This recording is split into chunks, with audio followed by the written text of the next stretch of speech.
ಪರಮೇಶ್ವರ ಮಾಡೋದೆಲ್ಲ ಅವಾಂತರ.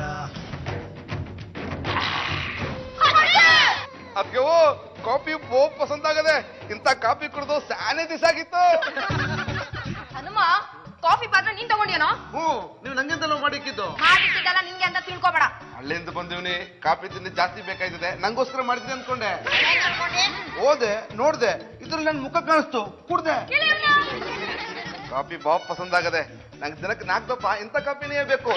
ಒತ್ತರ 8 ಗಂಟೆಗೆ ಒಂದಪ್ಪ, 11 ಗಂಟೆಗೆ ಒಂದಪ್ಪ, 4 ಗಂಟೆಗೆ ಒಂದಪ್ಪ, 7 ಗಂಟೆಗೆ ಒಂದಪ್ಪ. ಇದ್ರಲ್ಲಿ ಮಾಡ್ಕೊಟ್ರು ನಡೀತೆ.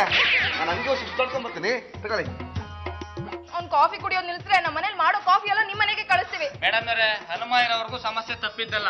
ಪಾರು ನೀನೇನು ಯೋಚನೆ ಮಾಡ್ಬೇಡ ಕಣೆ. ಅವ್ನ್ ಕಾಫಿನೇ ಕುಡಿದಿರೋ ಹಾಗೆ ನಾನ್ ಐಡಿಯಾ ಮಾಡ್ತೀನಿ. ಏನ್ ಮಾಡ್ತೀಯಮ್ಮ? ಕಾಫಿ ಕೊಟ್ರೆ ಮೈಲಿ ದೂರ ಓಡ್ಬೇಕು, ಹಾಗ್ ಮಾಡ್ತೀನಿ.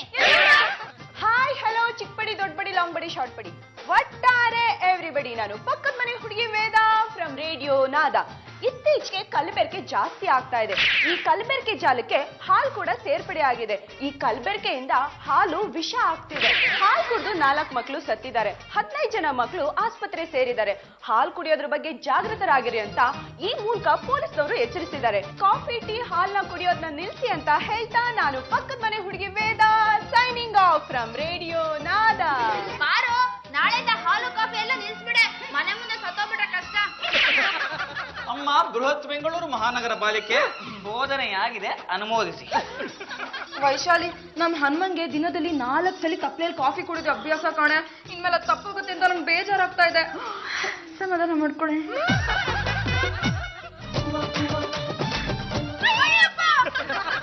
ನಮ್ಮ ಅಪ್ಪ ಯೋಸಿ ಕಾಸು ಕೊಟ್ಟಿದ್ರು, ಅದ್ರಾಗ ತಕೊಂಡ್ಬಂದೆ.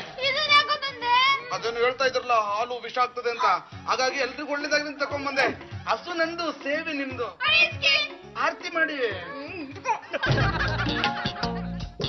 ಏನಪ್ಪ ನೀವು ಒಂದು ಮಂತ್ರ ಹಾಕರ ನಿಮ್ಗೆ ತಿರುಮಂತ್ರ ಹಾಕ್ತಾನೆ. ಒಂದ್ ಚೊಂಬ್ ಕಾಫಿ ಕುಡ್ಕೊಂಡು ಅವ್ನ್ ಪಾಡಾಗ ಅವ್ನ್ ಹೋಗೋಣಪ್ಪ. ಅಡ್ಜಸ್ಟ್ ಮಾಡ್ಕೊಂಡು ಹೋಗಿದ್ರೆ ಆಗಿರೋದು. ಈಗ ನೋಡು, ಚೊಂಬ್ ಬದ್ಲು ಹಸು ಬಂತ ರೀ. ಅವ್ನು ಎಷ್ಟು ತೊಂದ್ರೆ ಕೊಡ್ತಾನೆ ಅಂತ ನಿಮ್ಗೇನ್ ಗೊತ್ತು? ನಿಮ್ ಕಡೆ ಅಂತ ಸಪೋರ್ಟ್ ಮಾಡ್ಬೇಡಿ.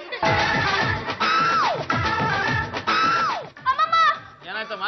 ನೋಡ್ರಿ, ಅಪ್ಪಪ್ಪ ಗರಡಿ ಎಲ್ಲ ಶುರು ಮಾಡಿದ್ರೆ ಮುಗೀತು ನಮ್ ಕತೆ. ನಮ್ಮ ಮನೆ ಗುಡಿಸ್ಲಾಕ್ಬಿಡುತ್ತೆ. ಏ ಪರಮ, ನೀವೇನಾದ್ರೂ ಮಾಡ್ಕೊಳ, ನಾನ್ ಬರ್ತೀನಪ್ಪ. ಕಾಡ್ಕೋಬೇಕಂಗಾದ್ರ ಪಚ್ಚಮಳ ಏನಾಯ್ತು? ಏನಾಯ್ತು?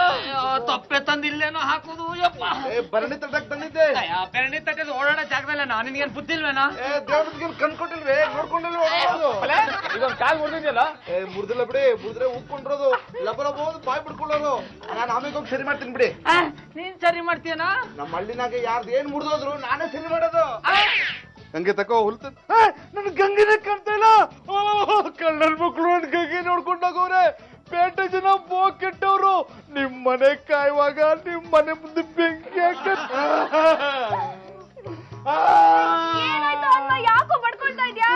ನೀವೆಲ್ಲ ಕಣ್ಣಾಕ್ಬಿಟ್ರಿ. ಹಸ ಬಂದ್ಮೇಲೆ ಹಂಗಾಯ್ತು ಹಿಂಗಾಯ್ತು ಅಂತ. ಈಗ ನೋಡಿ, ಯಾವ್ದೋ ಕಲ್ಮುಂಡೆ ಗಂಡ ಹಸುನ ಕರ್ಕೊಂಡು ಹೋಗವ್ರೆ. ಇವತ್ತು ನಮ್ಮ ದೇಶದ ಪರಿಸ್ಥಿತಿ ಏನಾಗ್ತಾ ಇದೆ? ಹಸುವನ್ನ ಗೋಮಾತೆ ಅಂತ ಪೂಜೆ ಮಾಡ್ತಾ ಇದ್ದೇವೆ. ಹಸುವಿನ ಹೊಟ್ಟೆನಲ್ಲಿ 33 ಕೋಟಿ ದೇವಾನುದೇವತೆಗಳು ವಾಸ ಮಾಡ್ತಾ ಇದ್ದಾರೆ.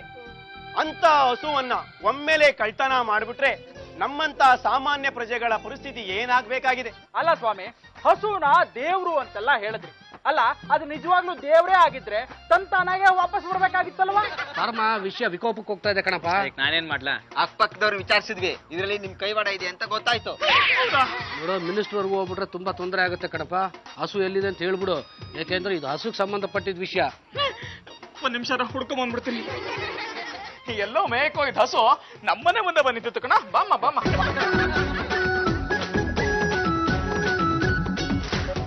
ಇದಕ್ಕೆ ನಾನು ಹೇಳಿದ್ದು ಹಸು ದೇವ್ರು ಅಂತ. ದೇವ್ರಾಗಿದ್ಕೆ ಹಸು ಮನೆ ತನಕ ಬಂತು. ಸುಮ್ಮನೆ ಪರಮೇಶ್ವರ್ ಯಾರ ಮನೇಲಿ ಕಟ್ಟಾಕಿದ್ರು, ಅದನ್ನ ಹಿಡ್ಕೊಂಡ್ ಬಂದಿದ್ದಾರೆ. ಹಸುವಿಂದ ತುಂಬಾ ತೊಂದರೆ ಆಗ್ತಿತ್ತು ಕಣ, ಅದಕ್ಕೆ ಬಿಟ್ಟು ಬಂದೆ. ಹಸುಗ್ ತೊಂದರೆ ಕೊಟ್ಟವರು ನನಗೆ ತೊಂದರೆ ಕೊಡ್ತಿರ್ತೀರಾ? ನಿಮ್ಮಂತ ಮನುಷ್ಯ ಜೊತೆ ಬದುಕೋ ಬದಲು ಹಸುಕರ ಜೊತೆ ಬದುಕೋದೇ ವಾಸಿ. ಹೋಗ್ತಿದ್ಯಾ? ಹೋಗಿ ಹಸುನ ಬಿಟ್ಟು ಬಂದ್ಬಿಡ್ತೀನಿ.